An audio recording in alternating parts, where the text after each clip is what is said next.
Сегодня 3 мая, третий день класса, и мы работали на лодочной станции в Гурзуфе. Совершенно изумительное место. И, кстати, не солнечный день.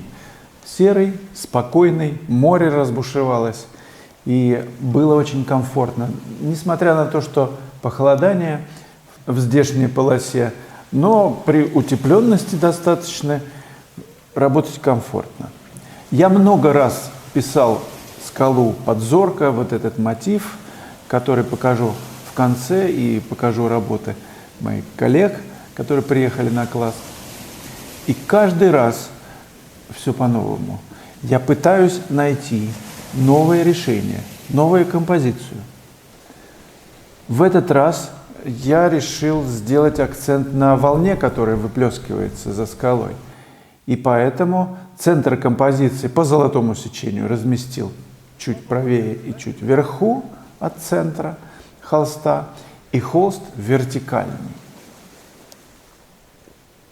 Мне захотелось сделать этот мотив, написать его максимально просто. Может быть, это еще не полный максимум. В следующий раз еще проще напишу. Вообще, художники стремятся к простоте. Я заметил. Это отмечали великие импрессионисты, как Мане и другие. К простоте. Почему вообще стремятся к простоте художники? Кстати, давайте порассуждаем. Может быть, есть идеи и мысли.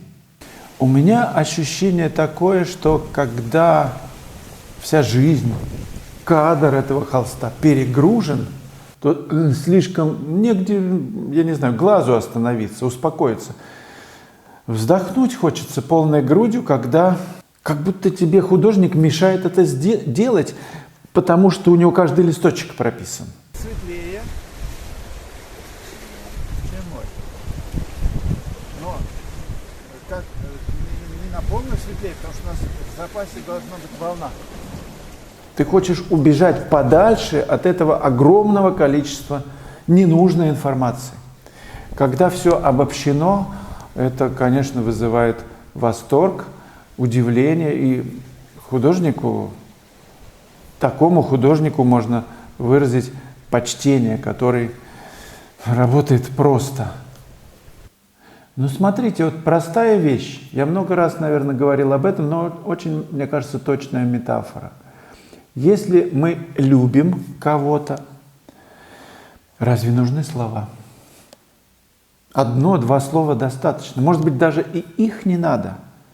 Но когда человек не любит и пустословит, всякие кружавчики плетет вокруг своей нелюбви, доказывая, пытается доказать, что он на самом деле любит, но мы же видим, что это неправда, что он лжет.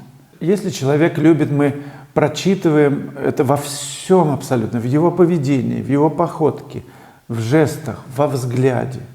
Слова не нужны. Так и в картине. Если художник мастер, профессионал, как мне видится, по крайней мере, тех, кого я наблюдал, картины которых наблюдал, видел, да, живьем, то ты стоишь рядом с актом любви. Художник на холсте признается в любви, мотиву, модели, и так далее, натюрморту, жизни, в конце концов. Мы это считываем сразу, в 1 секунду. Денис Мастерков. Хотелось бы переписать старую работу. Подскажите, пожалуйста, подойдет ли молодой чеснок с грядки для сцепления красочных слоев, или надо использовать уже зрелый, который с дольками? Простой способ, я не знаю, честно говоря, с дольками точно подходит. Простой способ. Как кстати, меня учили еще старые древние мастера, художники, как делать правильную проклейку холста. Желатиновую. Вот разводится желатин там в какой-то пропорции, значит, берется капелька вот между 2 пальцами и начинается вот так вот на отлип. Вот, чтобы она отлипала. Не очень сильно, но отлипала. Вот это приклеивание пальчиков, значит, говорит, что достаточно. Если сильно приклеиваются, не отодрать, клещами, то это значит будет пересушен, такой холст будет очень сильно, как это, перепроклеен. То есть там нужна особенная пропорция. Так и здесь, ну, на отлип. Попробуйте, как это дольки чеснока этого молодого. Конечно, сначала его нужно нашарахаться, ну, покушать с салатом, а потом раз вот пальчиком и на отлип. Если прилепляются, хорошо, что потом будете вот так ходить, нельзя отодрать, то нормально. Ирина Конькова, у вас в работах безупречный бирюзовый цвет. Подскажите, как его получить? На моей палитре, дорогая Ирина, краски обычные, которые продаются в магазинах. Но дело в том, что смешивается. И я мыслю не как конкретно каким-то бирюзовым цветом, как раньше кто-то спрашивал, а каким цветом писать лицо? Да разными цветами, хоть можно и бирюзовым, в зависимости от среды, в которой помещено это лицо. Может быть, я не знаю, бирюзовый вокруг человек, возлюбленный, например, немножечко перебрал, и у него такой рефлекс от него бирюзовый идет. Но мы же не знаем, в какой среде. То есть мы пишем среду, а в среде все краски хороши, потому что речь идет о взаимодействии, о влиянии всего, что вокруг, на все, что вокруг. Друг на друга все влияет всякими рефлексами и цветами. Просто нужно замечать это, вот и все.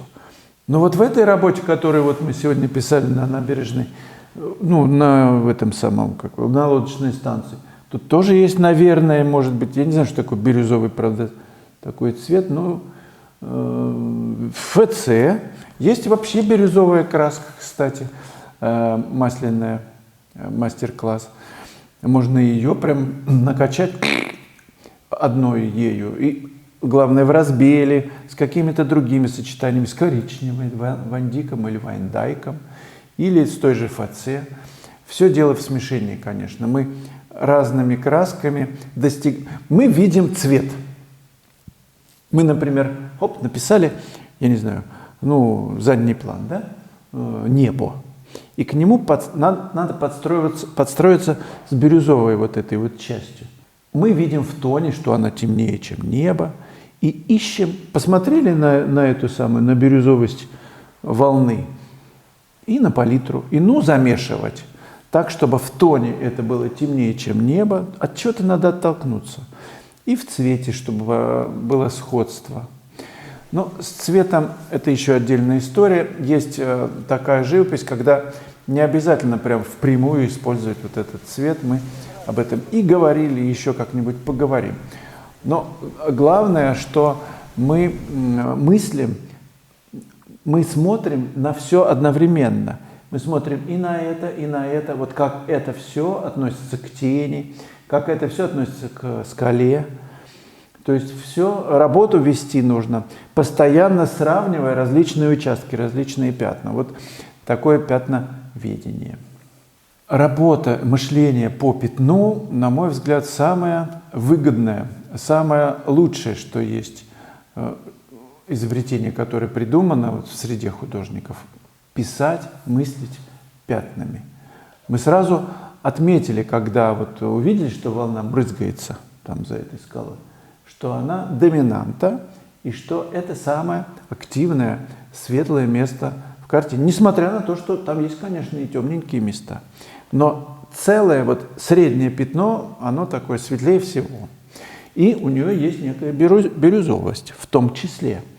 Но когда замешивается эта краска, я сегодня на мастер-классе показывал, как это делается, как одним движением найти это решение, но это надо показывать. И, кстати, в уроках это есть такие моменты, где вы можете это отследить, потому что палитра-то видна, и видно, как это все делается. Поэтому, сами уже понимаете.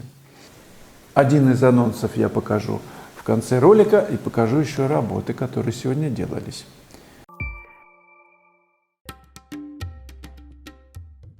Друзья, я выпустил 25-й урок «Море и скалы». Один знакомый художник мне рассказывал, что он обратился к своему профессору с вопросом, как писать скалы, горы. И профессор ему живописи ответил: «О! О!»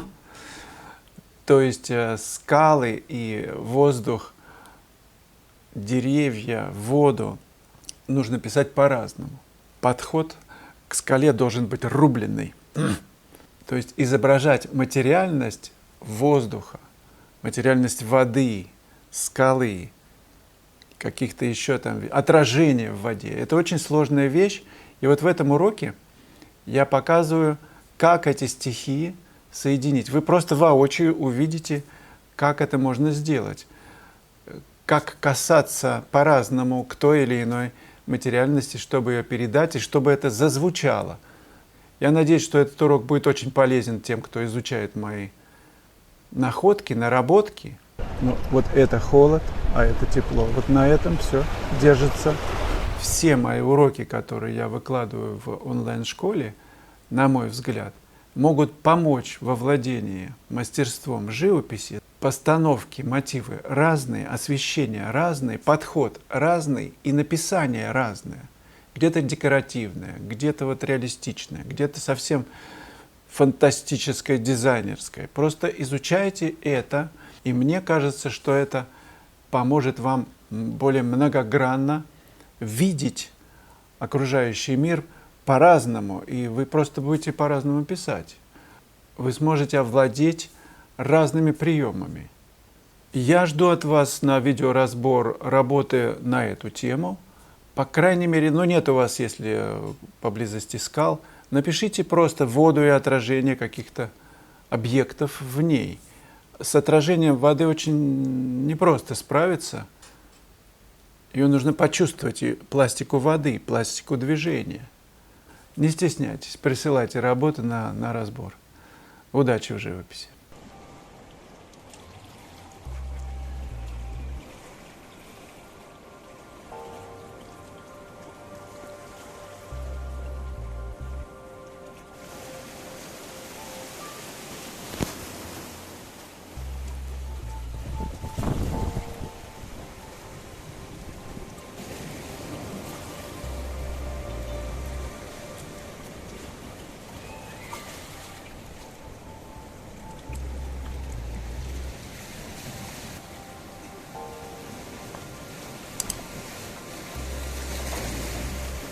Готово?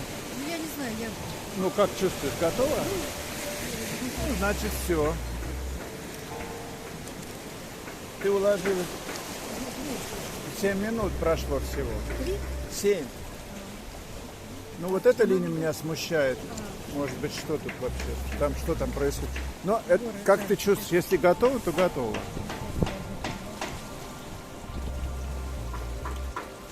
Оказывается, и 10 минут много для вас. Много. Полминуты решающий бросок.